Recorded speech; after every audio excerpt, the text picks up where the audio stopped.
লেখাপড়ার কোনো পরিবেশ নাই, কোনোখানে কোনো লেখাপড়া হচ্ছে না। আর যে লেখাপড়া হচ্ছে, লেখাপড়া যাই শিখছে তার জন্য কোনো চাকরি নাই।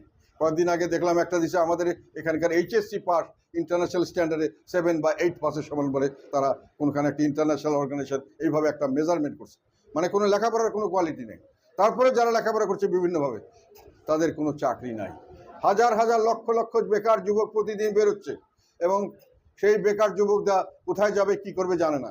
এই জন্যই তারা বিদেশে পাড়ি জমাচ্ছে, যে জঙ্গলের ভিতর দিয়ে, পাহাড়ের ভিতর দিয়ে, মরুভূমির ভিতর দিয়ে গিয়ে সমুদ্র পাড়ি দিচ্ছে একটা ছোট করে একটা নৌকায় করে, সেখানে গিয়ে তারা মারা যাচ্ছে, যাবার সময় মারা যাচ্ছে, পথে ঘাটে তাদের উপর অত্যাচার করাচ্ছে, তাদেরকে বিভিন্নভাবে কৃতদাসের মতো ব্যবহার করাচ্ছে, তাদেরকে জিম্পি করে তাদের ফ্যামিলির কাছে টাকা আদায় করাচ্ছে। লক্ষ লক্ষ এরকম যুবক, এবং ভবিষ্যতে আমাদের ছেলেমেয়ে যে এই দেশে বসবাস করবে, নিশ্চিতে থাকতে পারবে, নিশ্চিতে সুন্দর একটি দেশ পাবে, এবং তারা একটা চাকরি বাকরি করে বউ বাচ্চা নিয়ে সুন্দর দেশ, সেই দেশের স্বপ্ন এখন আর বাংলাদেশের মানুষ দেখতে পাচ্ছে না।